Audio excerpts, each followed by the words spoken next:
위하여서 세워진 교회였습니다. 그런데 데살로니가에서는 바울이 복음을 전하는 것을 좋아하지 않는 그런 사람들이 있었습니다. 그들은 바울이 전하는 복음에 대하여서 과격하게 반응했습니다. 우리가 이미 살펴본 것과 같이 어떤 반응을 보였냐 하면 불량배들을 동원하여서 사도 바울을 내쫓았습니다. 그리고 내쫓겨진 그 사도 바울을 쫓아가서 해하려고 하였습니다. 바울은 그렇게 이제 불량배들에 의해서 쫓겨나서 데살로니가 성도들을 떠나게 되고 다시 그들에게 돌아가고자 했지만 그 길이 막혀서 데살로니가 교회로 다시 돌아가지 못했습니다.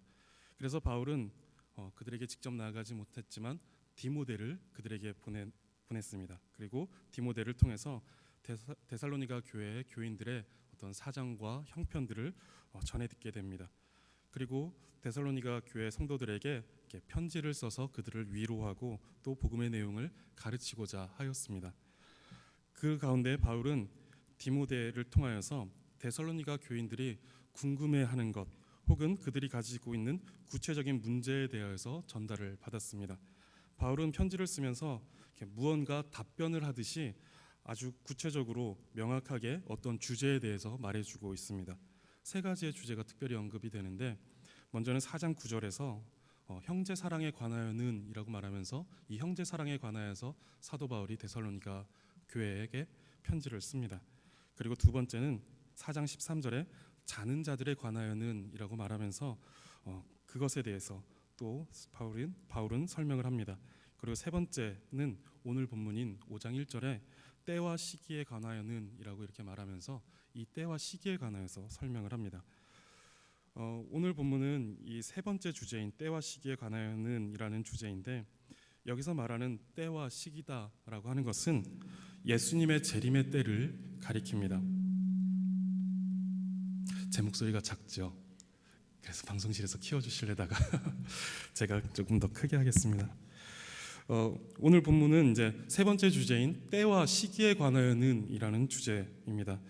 이 때와 시기는 예수님의 재림의 때, 재림의 시기에 대해서 말하는 것입니다. 앞선 4장 13절부터 18절에 나오는 이 주제는 개인의 종말에 관련된 주제였습니다.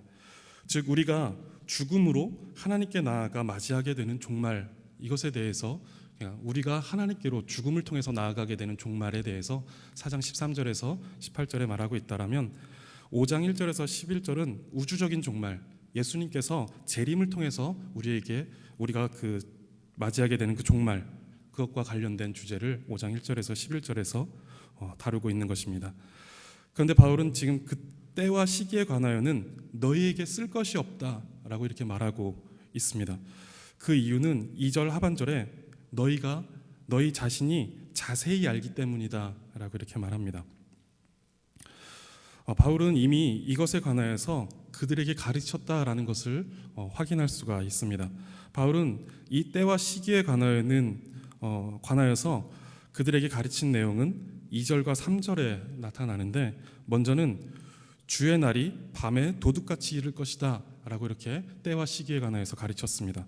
이 말은 주님의 재림이 갑자기 밤에 도둑과 같이 이를 것이다, 갑자기 이를 것이다 라는 것을 말하는 것입니다. 주님의 재림은 모든 사람이 깜짝 놀라도록 갑자기 임할 것입니다. 누구도 예상하지 못한 때에 예수님께서 오실 것이다 라는 것입니다. 예수님께서는 마태복음 24장 36절에서 그 날과 그 때는 아무도 모르나니 하늘의 천사들도 아들도 모르고 오직 아버지만 아시느니라 라고 이렇게 말씀하고 있습니다. 아무도 알지 못하는 그때, 아버지만 알고 있는 그때다 라고 하는 것입니다. 그리고 사도행전 1장 7절에서는 때와 기한은 아버지께서 자기의 권한에 두셨으니 너희의 알 바가 아니다 라고 이렇게 제자들에게 말씀하기도 하셨습니다. 이처럼 예수님의 재림은 밤의 도둑과 같이 갑자기 그리고 아무도 생각하지 못한 때에 이를 것입니다. 그리고 바울은 이 때와 시기에 관하여 3절에서 그날은 그들이 평안하다 안전하다 할 그때에 임신한 여자에게 해산의 고통이 이름과 같이 멸망이 갑자기 그들에게 이를 것이다 라고 말합니다. 이 표현은 주님의 재림은 여인이 임신을 하면 반드시 출산을 하는 것과 같이 주님의 재림은 반드시 올 것이다 라는 것입니다. 누구도 이 날을 피할 수 없을 것입니다. 누가복음 17장에서 예수님은 제자들에게 이 주님의 날을 말씀하시면서 노아의 때와 롯의 때를 이야기하십니다. 노아의 때에 사람들의 범죄로 말미암아 하나님께서 물로 심판하셨습니다. 그리고 롯의 때에도 마찬가지로 사람들의 범죄로 말미암아 하나님께서 그들을 불과 유황불로 심판하셨습니다. 그때 홍수가 있기 직전까지도, 그리고 불과 유황이 비오듯 쏟아붓기 그 전까지도 그들은 평안하다, 그리고 안전하다 여기면서 먹고 마시고 시집가고 장가가는 그런 일상의 삶을 살았습니다. 예수님은 이 노아의 때와 롯의 때를 말씀하시면서 하나님의 심판은 그들이 생각하지도 못한 때에 갑자기 찾아올 것이고 또 반드시 찾아올 것이다 라는 것을 말씀하십니다. 그런데 미련한 사람은 임박한 그 심판의 날을 생각하지 못하고 평안하다 그리고 안전하다 여기면서 그저 일상을 살아가게 될 것이다 라는 것입니다. 우리는 죽음을 생각해야 되고 인생의 마지막을 늘 생각해야 하며 그날을 준비해야 합니다. 왜냐하면 예수님은 우리의 개인적인 종말이든 아니면 우주적인 종말이든 그 때와 시기를 알려주시지 않았기 때문입니다. 그렇기 때문에 우리는 늘 항상 그 종말의 때, 마지막 주님의 재림, 이것을 준비해야 된다라는 것입니다. 우리에게 알려주신 것은 단지 그 때와 시기는 밤에 도둑같이 임할 것이고 임신한 여인에게 해산의 고통이 이름과 같이 반드시 이를 것이다 라는 내용밖에 없습니다. 즉 그날은 예기치 못한 때에 갑자기 찾아올 것이며 또 임신하면 출산의 날이 반드시 오는 것과 같이 그날은 반드시 올 것이다 라는 것입니다. 우리는 이날, 즉 주님의 재림을 준비해야만 합니다. 이 주의 날에 대하여서 이미 구약에서 사용하고 있습니다. 주의 날, 주님의 날이라는 이 개념을 이미 구약 성경에서부터 사용하고 있었습니다. 구약 성경에서는 이 날을 여호와의 크고 두려운 날이다라고 이렇게 이야기를 합니다. 즉 그날은 여호와께서 의로운 자는 인정하시고 악한 자는 벌하시는 날이다라고 하는 크고 두려운 날, 심판의 날로 사람들이 알고 있었습니다. 그리고 신약에서는 주의 날, 그리스도의 날, 그리스도 예수의 날 등으로 표현되고 있는데 이 역시 예수님께서 영광 중에 오셔서 선과 악을 구분하시는 날로 이렇게 표현되고 있습니다. 그러므로 이 주의 날에는 하나님의 심판이 있을 것이다라는 이 사실을 성경은 우리에게 알려주고 있습니다. 성도님들, 이 마지막 날, 개인적인 죽음으로 맞이하는 종말이든 예수님의 재림으로 맞이하게 될 종말이든 이 날을 생각하시면 어떤 마음이 드십니까? 죄로 가득한 우리는 당연히 두려워해야 합니다. 그 마지막 날을 두려워해야 한다라는 것입니다. 하나님의 심판은 분명할 것입니다. 그때에는 하나님께 자비와 긍휼을 우리가 더 이상 기대할 수 없을 것입니다. 그때는 하나님께서 분명하게 심판하실 것입니다. 우리 모든 사람은 이날 영원한 죽음 가운데로 나아가게 될 것입니다. 이것이 모든 사람에게 정해진 죽음 이후의 심판의 내용입니다. 구약의 선지자가 말한 대로 크고 두려운 날이다라는 것이죠. 그런데 이날 두려워하지 않아도 되는 사람들이 있습니다. 이날에는 의인과 악인이 구분될 것인데 복음으로 나오지 않고 죄 가운데 머물러 있는 사람에게는 두려운 심판이 임하는 날이 될 것이지만 예수 그리스도를 믿음으로 의롭다 칭함받은 사람들에게는 영광과 기쁨의 날이 될 것입니다.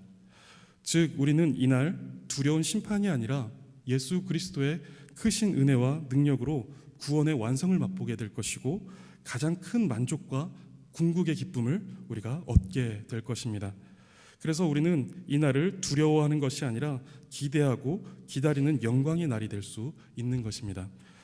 오늘 본문은 이것에 대하여서 우리가 갑자기 그리고 반드시 오게 될 이 날을 무슨 근거로 두려움이 아니라 영광의 날로 맞이할 수 있는지를 이야기해주고 또 그렇게 영광의 날로 기다리는 우리는 어떤 자세로 그 영광의 날을 기다리고 준비해야 하는지를 알려줍니다. 먼저 4절에서 5절이 그 날이 두려움이 아니라 영광의 날로 맞이할 수 있는 첫 번째 근거에 대해서 4절과 5절에서 이야기하고 있고 6절에서 8절은 그 날을 기다리는 우리에게 요구되는 첫 번째 자세에 말하고 있습니다. 그리고 9절에서 10절은 우리가 두려움이 아니라 영광의 날로 맞이할 수 있는 두 번째 근거를 제시하고 있고, 11절에서는 또한 우리에게 요구되는 자세, 우리가 어떻게 그날을 준비해야 되고 기다려야 하는지에 대한 자세에 대해서 또 한번 이야기합니다. 먼저 4절과 5절에서 말하는 근거는 우리가 어둠에 있지 않고 우리가 빛의 아들이요 낮의 아들이다라는 것이 우리가 두려움이 아니라 영광의 날로 맞이할 수 있는 첫 번째 근거다라고 말하고 있습니다. 그렇기 때문에 우리는 주의 날에 두려움이 아니라 영광의 날로 소망하며 기다릴 수 있는 것입니다. 그 날은 본래 2절에서 말하는 것과 같이 밤에 도둑과 같이 이를 것인데, 4절을 한번 보시면 다른 말을 합니다.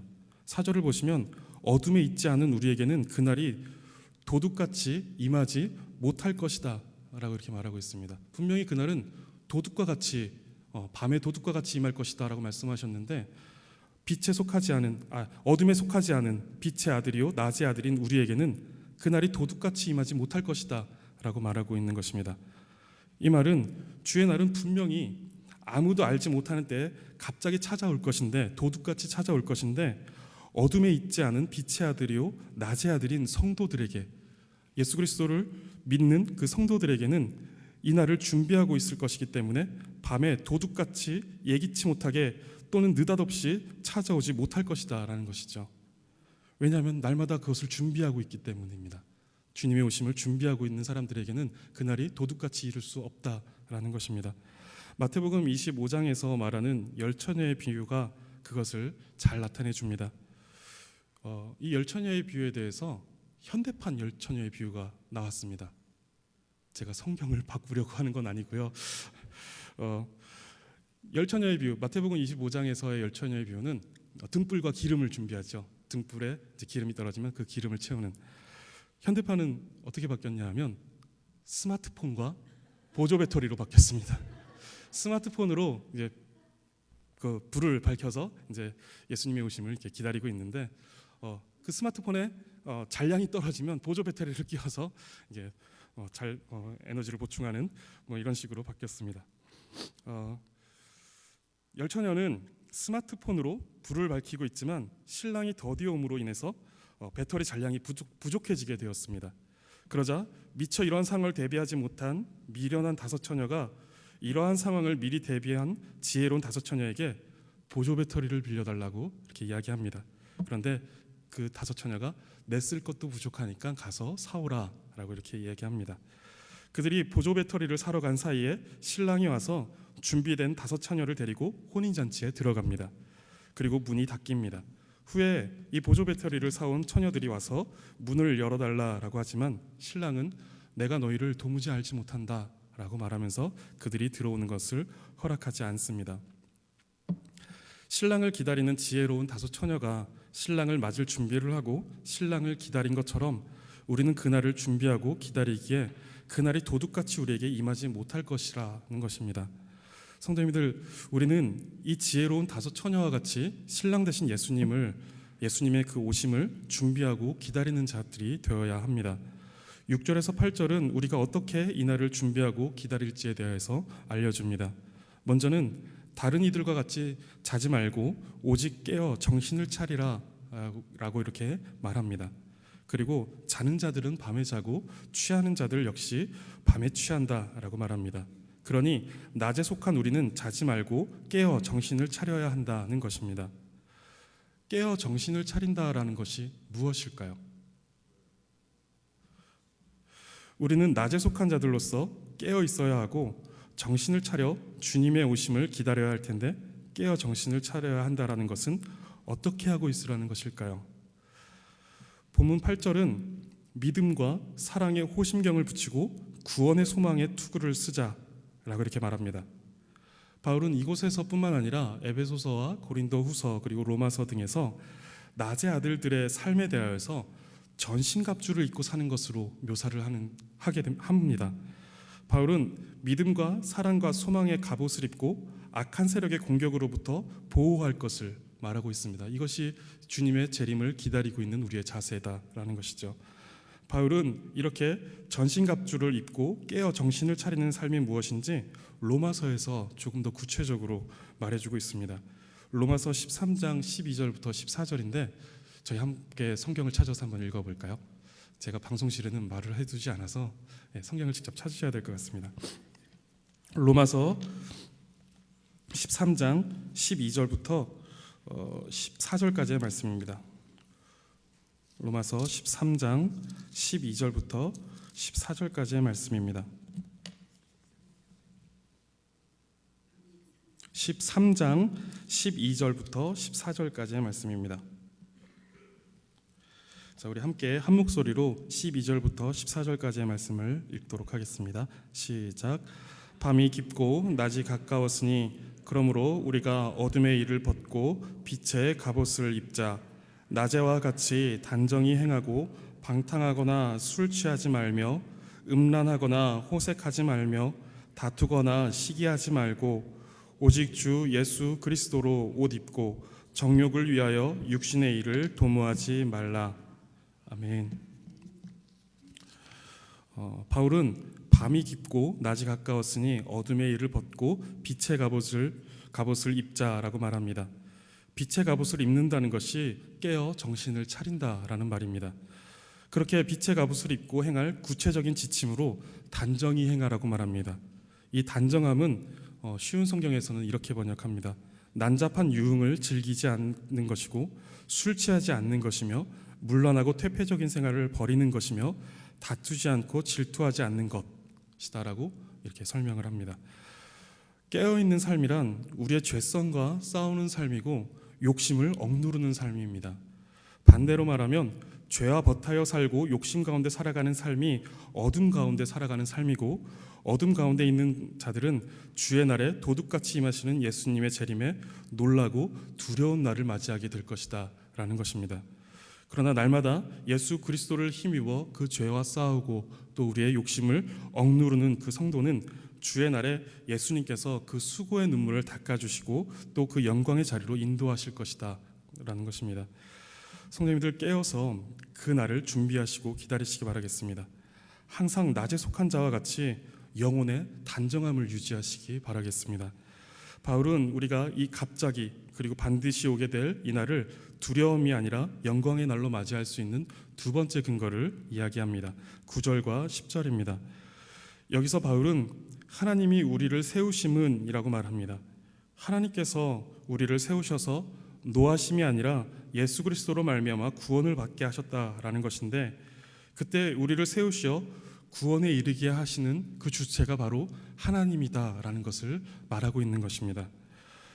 그러니 결코 흔들릴 수 없는 구원의 확신이 하나님으로부터 나와서 우리에게 있는 것이고, 그 하나님께서 우리를 세우셨기 때문에 우리는 마지막 주께서 재림하시는 그날에 두려움이 아니라 영광의 날로서 그날을 맞이할 수 있다라는 것입니다.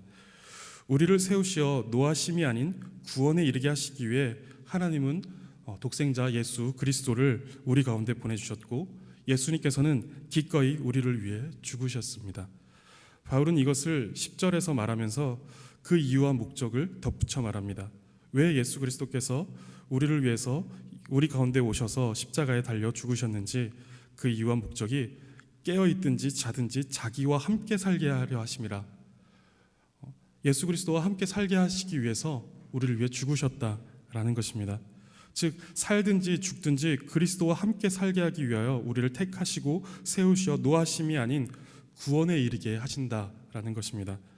이런 하나님의 은혜와 사랑이 우리 가운데 있기에 그것을 믿는 성도는, 하나님의 그 택하심을 받아 세움을 받은 그 성도는 마지막 그날에 두려움이 아니라 영광으로 그 자리에 있을 수 있다라는 것이죠. 이것이 복음이고 가장 귀하고 복된 은혜이며 특권입니다. 이것을 꼭 기억하시기 바랍니다. 귀한 것을 귀한 것으로 볼 수 있는 눈이 우리에게 필요합니다. 우리에게 아주 밀접하게 이 복음의 능력이 있음에도 우리는 이 복음의 능력을 알지 못하고 두려워하고 복음이 아닌 다른 곳에서 능력을 찾다가 많은 시간을 허비하게 되기도 합니다. 제가 이것과 관련해서 어떤 예화를 하나 들려드리겠습니다.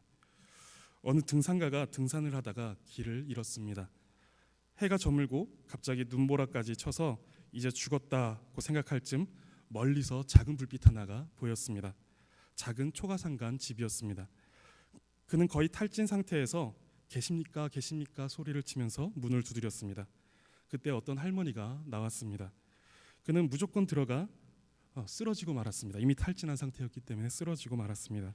그리고 얼마가 지났을까 할머니가 자신을 간호하고 있었습니다.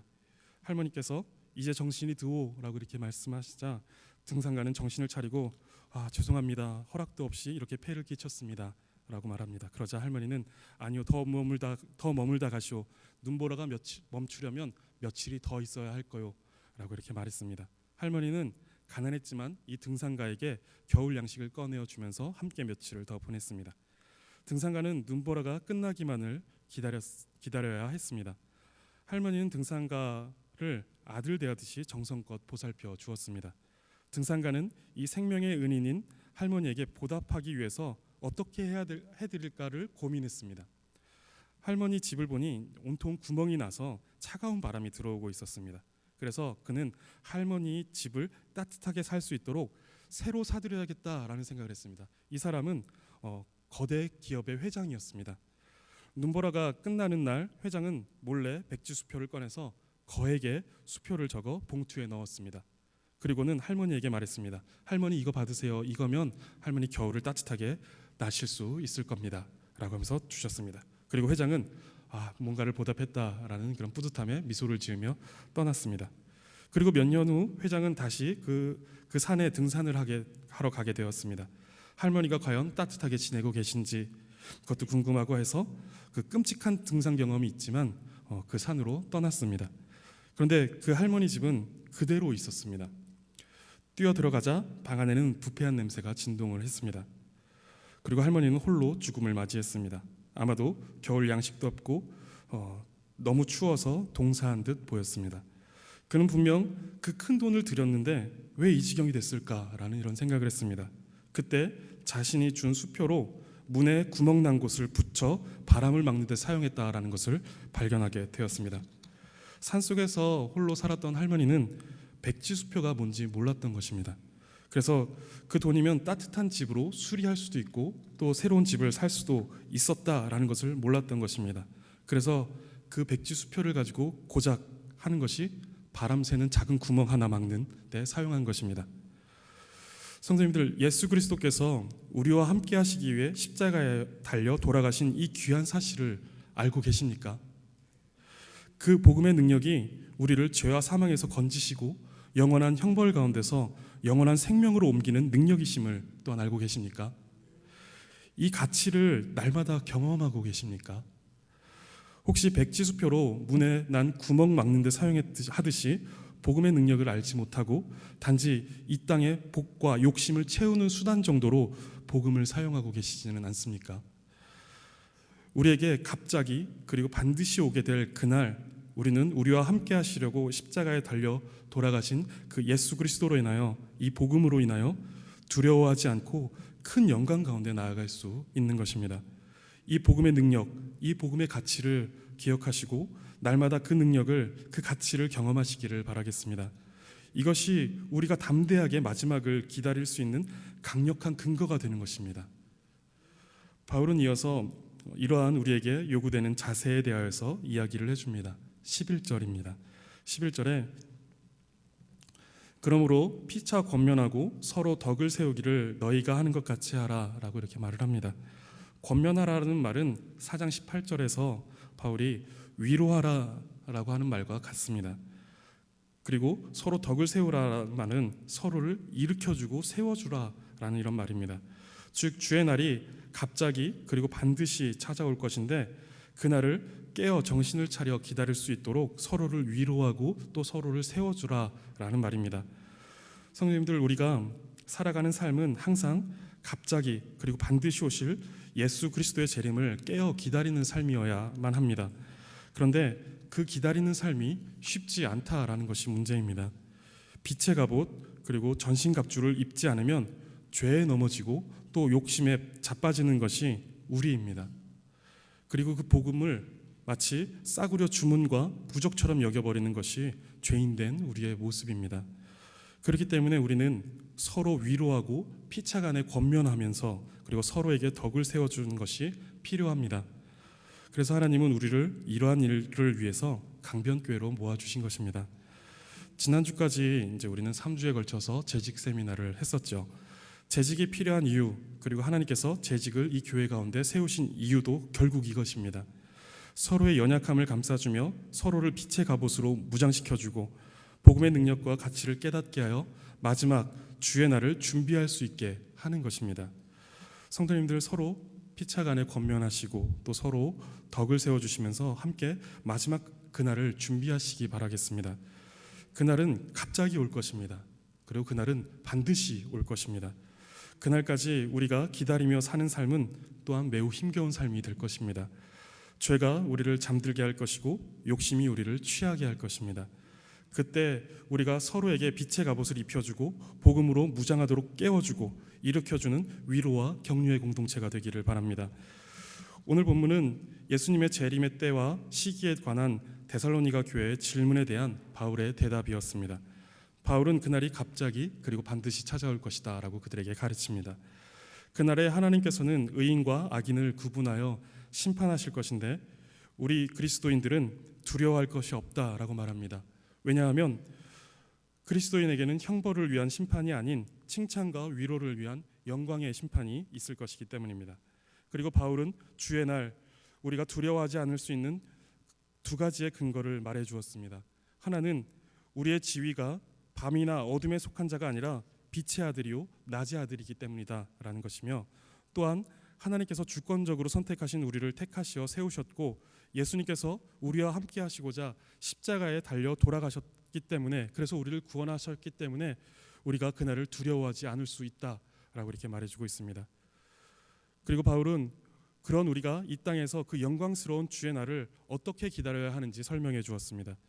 빛의 갑옷을 입고 날마다 죄와 싸우고 욕심을 억누르며 깨어 정신을 차리고 신랑 되신 예수 그리스도를 기다리라는 것입니다. 그리고 또한 날마다 우리의 믿음을 공격하는 이 세상 가운데 주의 날을 기다리며 서로 권면하고 위로하며 의지하고 세워주면서 함께 주의 날을 준비토록 해주라는 것입니다. 성도님들, 우리는 마지막 때를 살아가고 있습니다.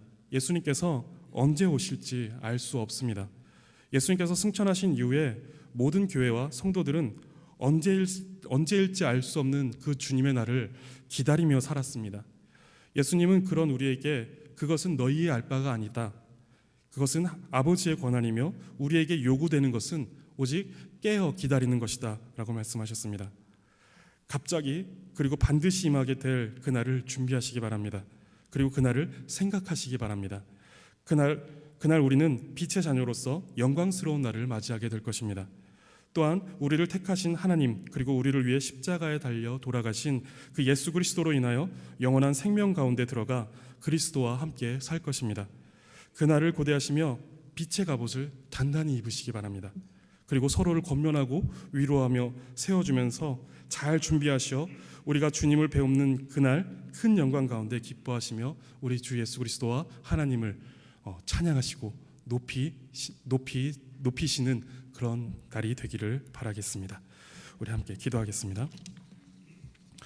좋으신 하나님, 감사합니다. 하나님, 오늘도 우리에게 말씀을 주시어 우리가 빛의 갑옷으로 무장하게 하시니 감사합니다.